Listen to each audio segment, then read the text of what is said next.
falar a verdade. Então, o que isso pode ser benéfico ou maléfico? O tema de hoje nós veio para que nós possamos estar refletindo até que ponto é positivo ou negativo eu estar falando sobre a verdade.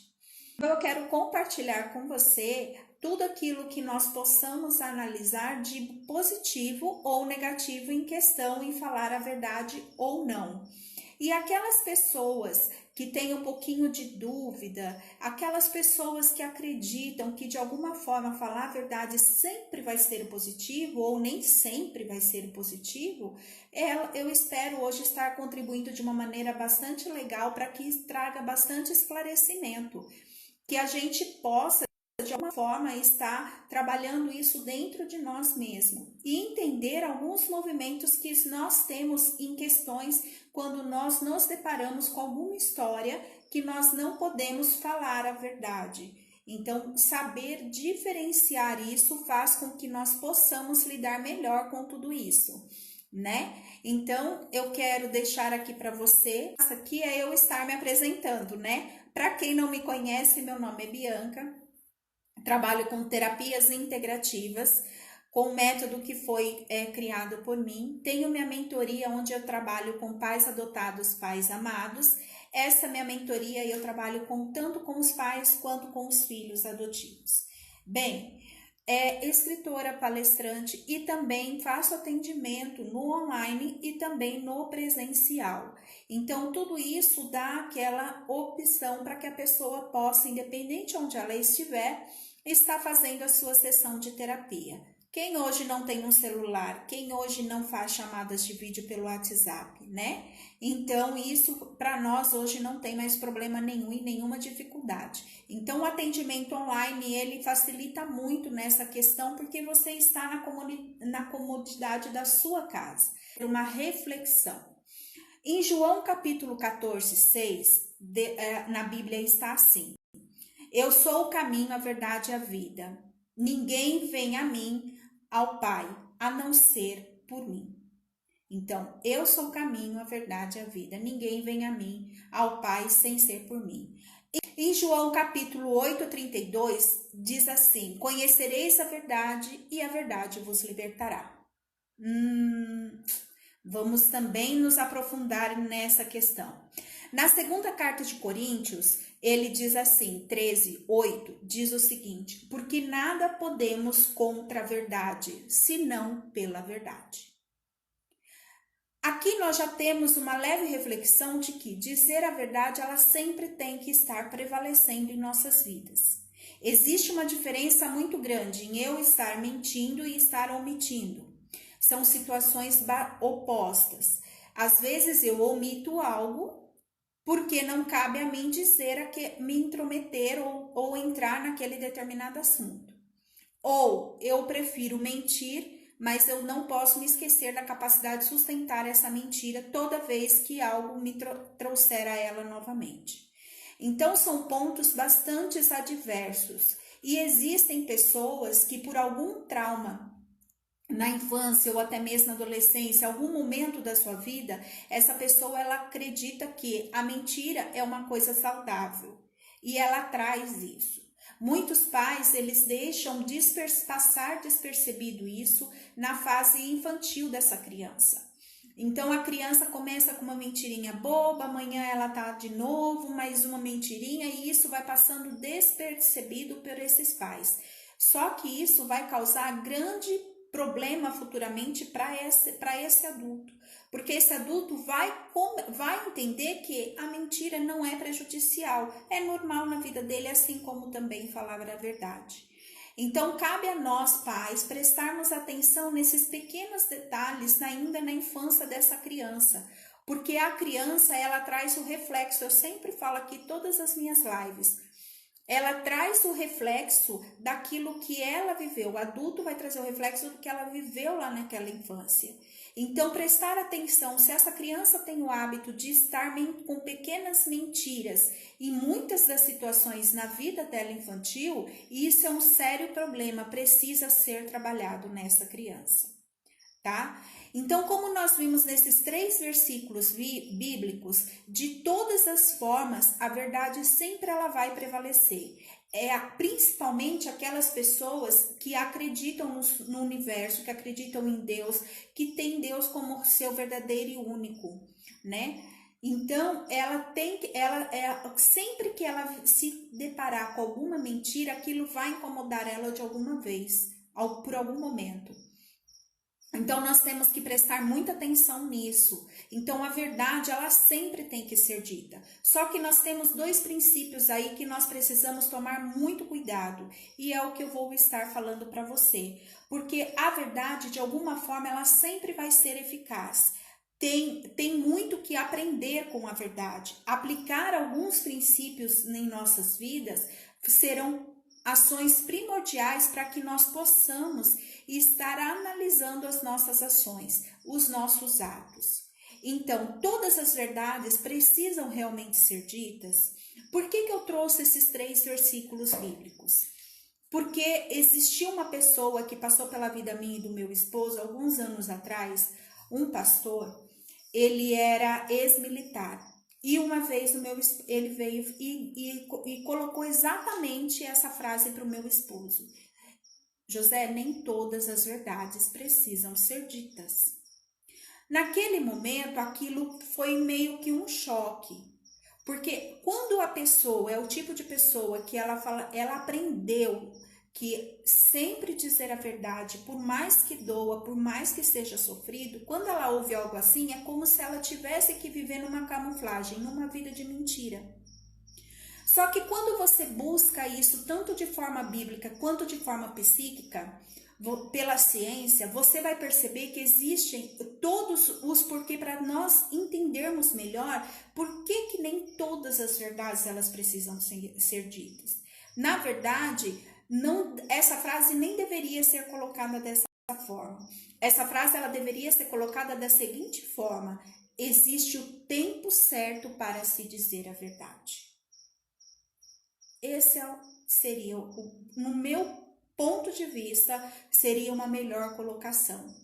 Porque todas as verdades, elas têm que serem ditas, mas existe o tempo certo. Ah, mas como eu vou saber que o tempo é certo? É o que nós vamos falar agora. Então, para você que está chegando aqui, está chegando pelo Facebook, eu quero pedir para que você coloque o dedo no coraçãozinho, vamos compartilhar essa live.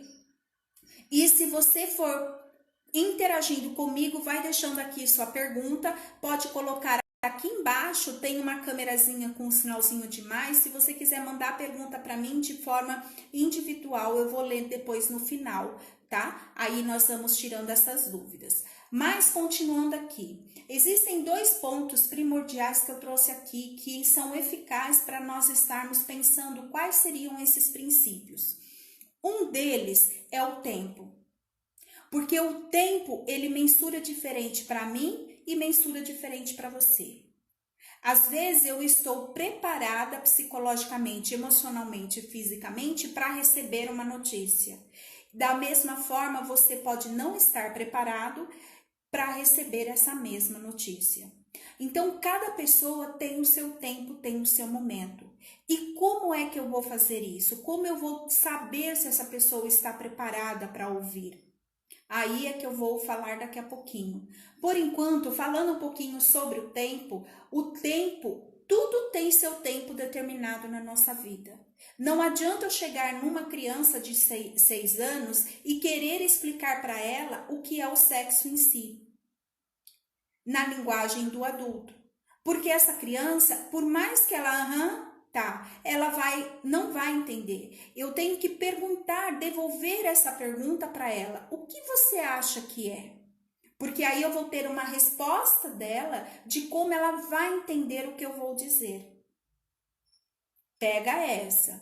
Quando você se depara com algumas perguntas cabeludas, principalmente de criança, quando eles estão naquela fase das perguntas, dos porquês, devolva para ela. Porque ela, na resposta dela, ela vai te devolver qual é o grau de entendimento que ela vai conseguir assimilar o que você vai devolver como resposta. E assim acontece também com nós adultos. Quando alguém vem até você e te joga como se fosse uma responsabilidade para você decidir algo por ela, que só cabe a ela, devolva a pergunta para ela. O que você faria? Ou o que você acredita ser melhor? Ou o que você escolheria? Ela vai te dar a resposta que ela quer ouvir de você, que nada mais é o que ela não consegue ser audível à própria voz dela. Ela precisa de um terceiro. Então, tudo isso, quando esse propósito de que eu tenho que esperar o tempo certo dessa pessoa, é ter o feeling e a sabedoria para eu conseguir trazer isso. É como se eu fizesse uma jogada com essa pessoa. Ela vai me mostrar se ela está preparada para ouvir tal coisa ou não, tá? Então, na Bíblia diz que há todo um propósito abaixo do céu, isso é fato. Então, tudo que eu vivo aqui hoje, existe um propósito. Eu falo isso hoje, ontem, todos nós temos nosso propósito aqui. E o tempo de falar todas as coisas, inclusive a verdade. Então, eu não preciso atropelar, passar isso no carro nas frente dos bois. Tudo tem o seu tempo, tudo tem o seu momento. Então, se eu estou pronta para ouvir certas coisas, às vezes o outro não está no mesmo nível que o meu. Então, eu preciso tomar muito cuidado com isso. A verdade, quando ela é dita fora desse tempo que a pessoa está preparada para ouvir, ao invés de você ajudar a resolver ou solucionar algo naquele sentido, você vai trazer inúmeros problemas, porque você vai parecer que você está intrometendo em algo que não é cabível a você. Então, temos que aguardar o tempo de cada pessoa. Existem pessoas que amadurecem muito mais rápido e existem outras que não. Exemplo muito nítido disso é um relacionamento. Quando nós casamos, uma mulher, se ela casa aos 20 anos, ela tem uma percepção de vida conjugal, de amadurecimento muito mais rápido do que o homem aos 20, 25 anos. Esse homem, ele vai amadurecer após os 30. Ah, tá errado? Não, primeiro que isso é cientificamente comprovado que o homem ele tem uma diferença neurológica bastante diferente da mulher. E outra, que se a mulher ela não tiver essa percepção e esse entendimento nesse tempo, os dois vão viver um casamento de choque, vão viver se chocando. Então, a mesma coisa em namoro de adolescente. Você pega uma menina de 15 anos que está namorando, ela vai sempre estar bem arrumadinha. Se ela tiver uma festa para ir, ela vai pôr um sapatinho de salto, vai pôr a melhor roupa. O menino não. O menino vai de bermudão, vai de boné, vai de camisetão, porque ele só tem a idade, mas ele ainda não está preparado para aquele tipo de ação. Ele não consegue enxergar na mesma percepção que a menina enxerga. É só um paradoxo para que nós possamos entender um pouquinho qual é a mensuração desse tempo do outro, tá? Assim também, quando nós falamos a verdade no tempo certo e apropriado, nós evitamos muitos danos a essa relação, seja ela se for de amizade, familiar, seja ela como for. Tá dando para vocês entenderem? Para vocês que estão aqui pelo Facebook, vocês estão conseguindo me compreender? Tá legal? Dá só um joinha aqui, se tá bem, tá dando para seguir, tá? Então, nós temos que tomar muito cuidado com essa questão de falar ou não a verdade para o outro em questão ao tempo, se ele vai estar preparado para ouvir. O segundo princípio é nós estarmos pensando em respeitar os limites. A verdade, ela precisa sempre do seu tempo certo. Vamos analisar, antes de eu entrar nesse segundo princípio, eu quero trazer aqui uma outra analogia. Hoje eu trouxe muitos versículos bíblicos. Vocês já pararam para analisar que Jesus demorou 30 anos para que ele pudesse propagar a verdade dele? 30. Ah, mas ele saiu aos 12, se perdeu, né? Saiu fora, longe dos pais e sentou-se junto aos reis, aos apóstolos e foi falar sobre várias parábolas, enfim. Tá, Mas se você conhecer um pouquinho da história, você vai recordar junto aqui comigo que quando os pais de Jesus encontraram Jesus, por mais que ele fosse o mais sábio ali de todos, pelas coisas que ele estava contando, conversando, pregando, ele obedeceu aos seus pais e retornou com os seus pais. Por que Jesus retornou com os seus pais? Porque não era o tempo ainda. Não era o tempo. E aí ele aguardou até os 30 anos dele, para que ele pudesse levar a verdade aos quatro cantos do mundo. Então vocês percebam quanto o autoconhecimento, o amadurecimento de um ser humano são totalmente necessários para que nós possamos ter essa percepção partindo de mim, se eu estou preparado para enfrentar determinadas situações na minha vida, ou se eu estou preparada para falar a verdade e ter a percepção de que aquela pessoa também está preparada para ouvir a verdade. Porque, às vezes, no frigir dos ovos, na minha raiva, na minha angústia, às vezes, quantas pessoas não machucam os outros por contar a verdade, por uma forma de você estar se vingando, né? E eu tô com raiva daquela pessoa, ela vai ver só, vou lá e soltar um podre dela. Na verdade, não um podre. Às vezes, ela tá sabendo algo muito sério e ela joga-se assim para todos. E aí aquilo cai como uma bomba e estraga com a vida de muitas pessoas, inclusive a dela mesma. Então, essa questão, essa parábola que eu trouxe da Bíblia em questão a Jesus, vale a gente refletir. Se ele demorou todo esse tempo para ele perceber o momento certo para ele sair, porque ele precisava de levar a verdade, mas ele também precisava estar pronto, porque como nós sabemos, ele enfrentou várias situações, mas ele também estava preparado, que uma preparação que aos 12 anos ele não teria, talvez, né? Mas enfim, quando tudo que tem um tempo, não adianta colocar assim os carros na frente dos bois. Toda vez que, devido à nossa ansiedade, à nossa pressa de resolver algo, a gente acaba atropelando as coisas, e principalmente em contar uma verdade a alguém, pensando só em mim, é aquele ser egocêntrico. Ufa, eu falei a verdade, agora o outro que se vire. Será que é assim que as coisas funcionam? Né? Será que é dessa forma que as coisas funcionam?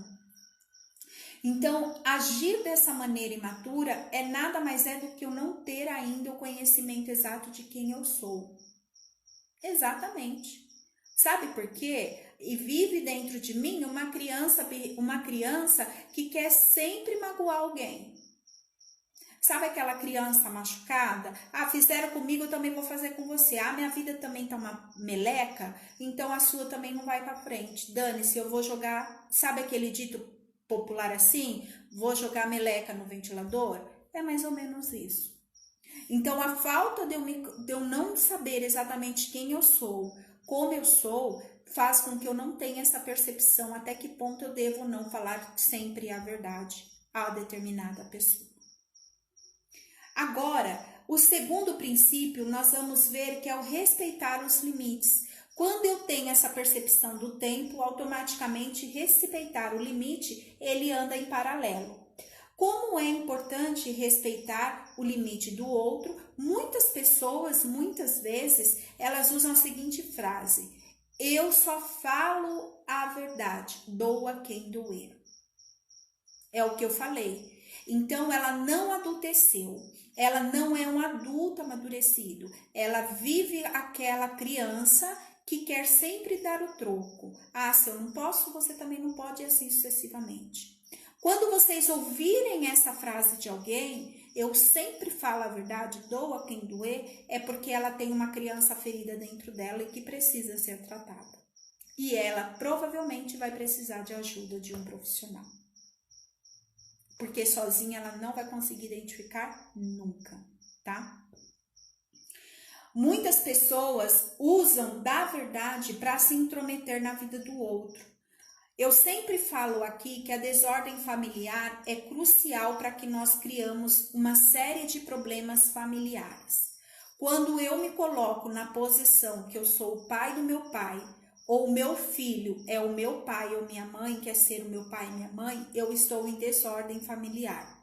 A semana passada eu falei sobre a hierarquia dos irmãos. E isso rendeu muito nas minhas caixinhas do privado. Muitas mensagens. Por quê? Porque muitas pessoas não têm essa consciência da hierarquia dentro de um sistema familiar.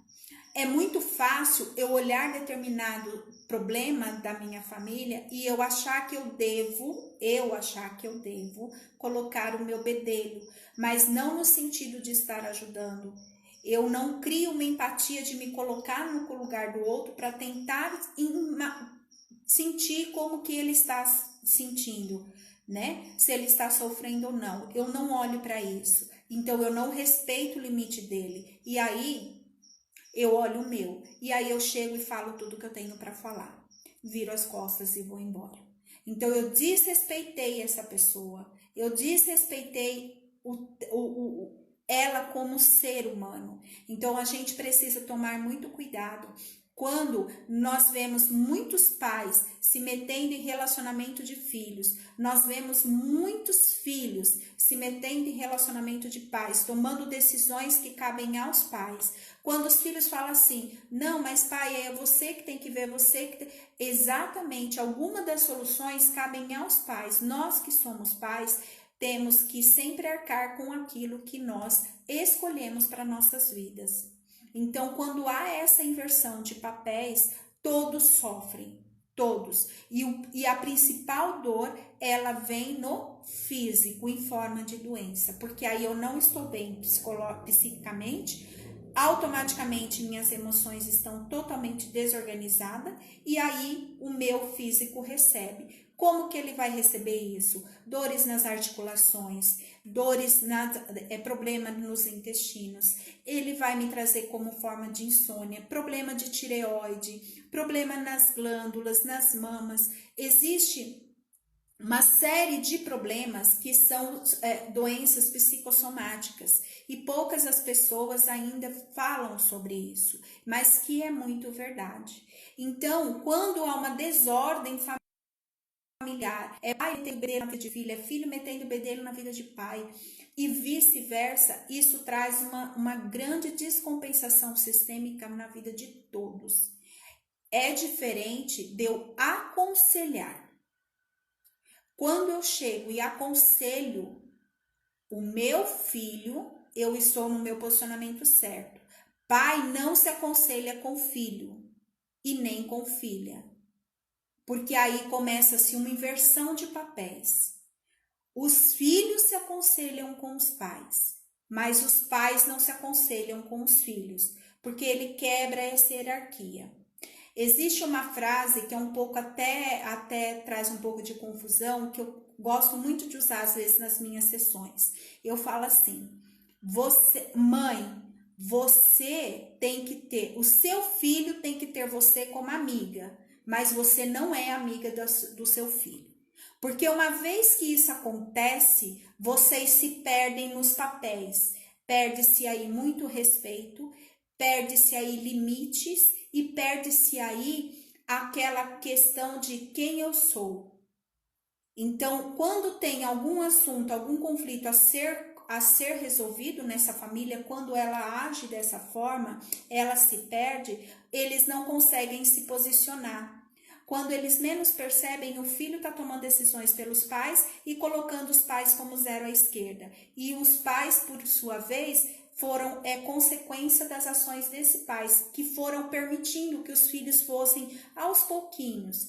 Porque o que acontece? Existe muito hoje, principalmente, quantas mães estão feridas porque as filhas chegam na fase da adolescência. E eu sou a sua melhor amiga. Sim, mãe, você tem que ser a melhor amiga da sua filha, mas a sua filha não é sua melhor amiga. Porque não é a ela que você vai confidenciar ou vai trocar algumas coisas íntimas sua. Não cabe a isso. Para isso, você procura uma amiga sua, na mesma idade que você, ou no mesmo período de idade, ou você procura um profissional para poder compartilhar as suas intimidades. Porque quando isso acontece, há uma desordem muito grande nessa família. Então, as coisas acabam não funcionando. Aí, quando você quer se posicionar, tem todo um trabalho que tem que voltar a ser feito para reposicionar esse sistema familiar. Então, é muito sério. Nós temos que tomar muito cuidado. Tem algo assim também bastante interessante que eu gosto também muito de usar. Dar opinião ao outro, mas será que ele pediu a sua opinião? Principalmente se não for alguém da sua família. Ah, mas eu tô vendo que ele tá sofrendo. Às vezes faz necessário ele passar por aquela dor, às vezes é o adultecer dele. E se você chega e se intromete, você interrompe esse crescimento dele. Então, é parar e analisar um pouquinho essa questão. Quando eu estou no âmbito familiar, dentro do meu sistema familiar, existe sempre, cada família tem o seu jeito. E não tá errado, tá super certo. Às vezes você vai lá, você dá um pitaco, você fala uma coisa, mas vocês estão dentro de um sistema familiar. Mas o outro, eu tenho que tomar muito cuidado. Tá? E esse segundo princípio é respeitar os limites. Isso cabe até no meio de negócio.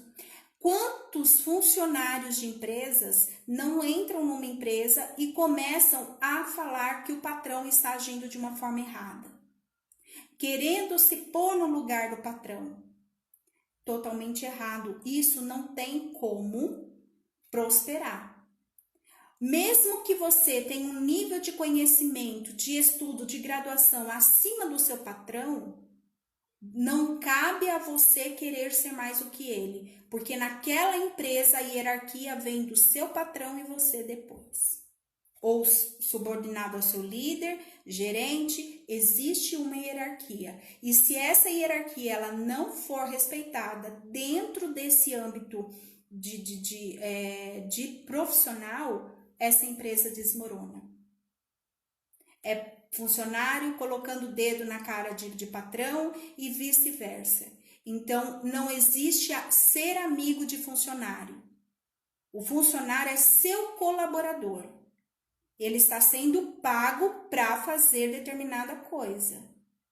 Então, agora, as pessoas confundem muito nas empresas, principalmente, essa questão. E o meu patrão é meu amigo. Não existe amizade. Porque se o seu patrão tiver que te dispensar da noite para o dia, ele vai se dispensar. Então, quantas empresas fazem constelações familiares e empresarial para conseguir colocar em ordem esse sistema empresarial? Exatamente porque houve uma quebra de hierarquia ali dentro. Você começa a dar muita liberdade e isso começa a ser confundido. E quando você vê, tá todo um emaranhado. Não funciona. Vocês podem procurar aí no YouTube, no Google, constelação familiar empresarial. Muitos empresários fazendo constelações para colocar a casa da empresa em ordem. Porque se perdeu. Então, hierarquia, ela tem que ser sempre respeitada. Não tem outro jeito, tem que ser dessa forma, tá? Então, quando eu ultrapasso o limite do outro, eu estou, na verdade, sendo intrometido. Então, eu preciso tomar muito cuidado, porque quando eu falo sobre intromissão, eu quero dizer que, às vezes, eu posso ter boa intenção, sempre. Mas eu tenho que saber se é o momento certo, se aquela pessoa está adulta o suficiente para ela compreender aquela verdade que eu vou estar lhe contando. Então, nós precisamos tomar bastante cuidado. Outra questão é a questão, assim, de traição. Não existe você saber que a sua melhor amiga está sendo traída, o marido dela está traindo. Eu vou chegar na minha amiga e vou falar. Você não tem que falar. Porque todo casamento sabe que está havendo um adultério quando se tem. E eles se permitem. Então, já viu aquele ditado, em briga de marido e mulher não se bota a colher? É mais ou menos por aí, tá? Então, a gente tem que tomar muito cuidado, porque às vezes aquilo é o normal, para aquele casal é sadio. Eu que estou de fora, eu não tenho que me intrometer, por mais que eu sei de toda a história, mas a minha amiga ela está sendo traída, ela não sabe. Ela sabe. É ela que dorme com ele. Todo ser humano, ele conhece o seu cônjuge, ele sabe se aquele está saindo fora ou não está. Então, você não tem, ninguém tem o direito de tomar a decisão pelo outro. Agora, se você vê que é um relacionamento que está abusivo, ali eles têm problemas com brigas e uma série de questões como hoje a gente cansa de ouvir aí nas notícias, você também não tem o direito de chegar a eles e falar, porque eles não vão te dar ouvidos, nenhum e nem outro, seja quem for as partes. Por isso que existe a denúncia, por isso é tudo de uma forma anônima. Você pode ajudar, mas dessa forma, nunca se meter na vida deles, porque às vezes o que para você está errado, para eles pode ser o certo e o sadio. Dentro de uma relação conjugal, tudo é possível. E não cabe a você que está de fora colocar o bedelho. Então, nós temos que prestar muita atenção nas verdades que nós queremos levar à tona, queremos contar. Tá? Porque a felicidade, eu não posso achar que o outro vai ser feliz se eu contar a verdade. Às vezes você conta a verdade e essa pessoa vai olhar para você e falar assim, tá, mas eu sei, mas eu só não quero enxergar, eu quero manter meu casamento assim, sabe? Eu vou levar até onde der. E aí, quem vai ficar com cara de pataco? Então, nós temos que ver muito essa questão também, tá? Então, o falar pelo outro nem sempre vai dar certo, porque o outro ele pode estar se fazendo de bobinho, tá? Então, prestar bem atenção nessa situação, respeitando sempre a vontade do outro, né? E falar a verdade nem sempre vai ser de uma forma sadia para todos. Então, prestar muita atenção nesses dois princípios, o tempo e o limite. Respeitar o outro, eu só vou aprender a respeitar o outro quando eu conhecer a mim mesma. Epa, você pode vir comigo até aqui, daqui para cá não. Até aqui você vem. E hoje em dia é muito difícil nós vemos as pessoas fazerem algo nesse sentido. As pessoas não se conhecem. As pessoas estão cada vez mais perdidas. Elas estão deixando serem construídas por algo que condiz aos olhos dos outros. Que os outros diz para elas, que ditam a elas o que elas têm que fazer, tá? Agora, eu quero olhar isso de uma forma da psicologia, tá? Dizer a verdade, embora ela seja bastante considerada uma grande virtude, né? Como nós vimos, isso é bíblico, mas a própria Bíblia diz que tem que ter o tempo, certo? Também é considerável uma vida saudável. É como eu disse lá no início da live, quando nós observamos em nossas crianças o hábito da mentira está virando uma coisa rotineira, nós temos que acender o sinalzinho de alerta, para que essa criança não cresça um adulto mentiroso, tá? Porque ele não vai ter a partir de então uma vida saudável, nem emocionalmente e nem fisicamente. Cientificamente foi comprovado que quando nós somos sinceros com nós mesmos, guardem bem isso que eu estou falando, sincero com você mesmo. Ouça a sua vontade, o que o seu desejo como pessoa está te chamando. Então, sinceridade com você mesma e com as pessoas ao nosso redor proporciona então o bem-estar físico, mental e psíquico. Tem que estar bem com você mesma, conhecer você mesma antes de qualquer coisa. 5 vantagens para você falar a verdade para que você tenha uma saúde maravilhosa. A primeira é a liberdade, poder falar sem medo, porque você sempre está falando a verdade na maioria das vezes, né? Algo já dito de uma forma de ser livre. A verdade, ela é tão libertadora que ela liberta a gente de amarras que nós mesmas nos prisionamos. Por isso que eu falo, quando eu conheço a mim mesmo, eu olho para mim e digo assim: você foi uma pessoa até aqui que não me fez feliz, Bianca. Então eu quero, da agora para frente, ser a pessoa que eu sempre desejei. Ponto. Eu estou sendo sincera comigo.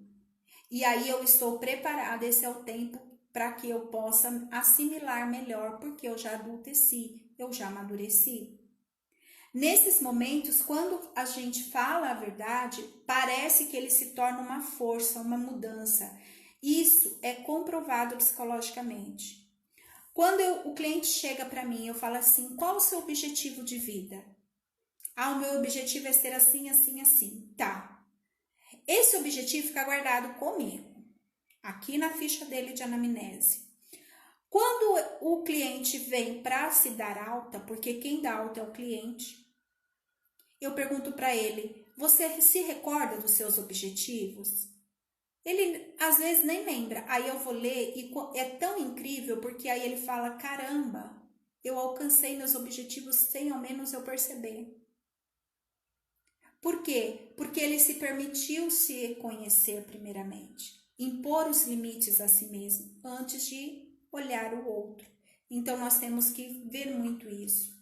Outra vantagem de sempre estar falando a verdade, outra prática muito boa para a nossa saúde, é você ter menos estresse na sua vida. Como assim? Mentira. Quem mente, quem tem o hábito de mentir, inventar histórias, ele gasta muita energia. Por quê? Porque ele vai ter que sustentar aquela mentira. Sempre. Então ele vai ter uma mentira, ela nunca vai ser contada exatamente como uma verdade, ela sempre vai ser reinventada. Sempre vai ter uma coisinha a mais. Sabe aquele tipo telefone sem fio? É mais ou menos aquilo. Então isso não é saudável. Agora, quer ter uma consciência também tranquila? Mentir nos faz sentir uma grande culpa, isso é fato. Porque se eu mentir, eu me sinto mal e ao mesmo tempo eu me cobro porque eu tenho que ficar atenta quando aquilo retomar no meio de qualquer outro assunto. Então, quando eu tenho minha consciência tranquila, eu acabo fazendo o quê? Deitando no meu travesseiro e dormindo bem. Eu tenho grandes noites de sono, minha mente sempre vai estar descansada, tá? Então, normalmente, são pequenas mentiras inocentes que a gente começa a contar, e aí a gente vai criando mágoa para se justificar, e como eu falei, uma mentira para ela ser recontada, ela precisa de uma outra mentira, e isso vai deixando você com os pensamentos inquietos. Então, aí é onde muitas pessoas, às vezes, elas começam com alguns distúrbios neurológicos, exatamente porque elas gastam muito neurônio para poder ficar ali, ó, manipulando as suas mentiras, cuidando para não pisar em falso, mas não tem como. A quarta forma que eu trouxe aqui para você é melhorar a sua memória. Quando eu falo a verdade, eu melhoro a minha memória. Por que isso acontece? Porque a nossa memória, ela funciona de acordo com a nossa necessidade, sem se esforçar. Se quando eu conto a mentira, eu gasto meus neurônios, quando eu falo a verdade, eu descanso. É muito interessante isso e parem para analisar por situações que já passaram assim. Ficar leve, tá? Quanto mais a gente mente, mais a gente precisa mentir, como eu falei. E aí começa toda uma demanda de desordem, de memória, atenção, muitos recursos cognitivos. E quanto maior for esse esforço cognitivo, pior vai ficando a minha memória. Então eu vou ficando mais esquecida, mais cansada, e isso vai refletindo no meu físico, tá? Quanto mais eu treino em falar a verdade, faço disso um hábito na minha vida, mais qualidade de vida eu tenho. Falar a verdade permite com que nós possamos ser realmente quem somos, sem o medo, sem aquela coisa de estar se comprometendo com uma bendita de uma mentira. Então, prestar bastante atenção torna os dias nossos bem mais leves, sem estresse desnecessários ou tensões. Além disso, também para vocês, a mentira tem sempre uma perna curta, isso nós cansamos de ouvir. Mas lembre-se, toda verdade tem que ser dita, desde que eu respeite o tempo do outro que vai ouvir essa verdade e eu respeite o limite do outro, se ele está preparado. Porque se ele não estiver bem, eu posso acabar com a vida do outro e ainda sair como ruim da história. Então, para finalizar aqui, toda verdade tem que ser dita.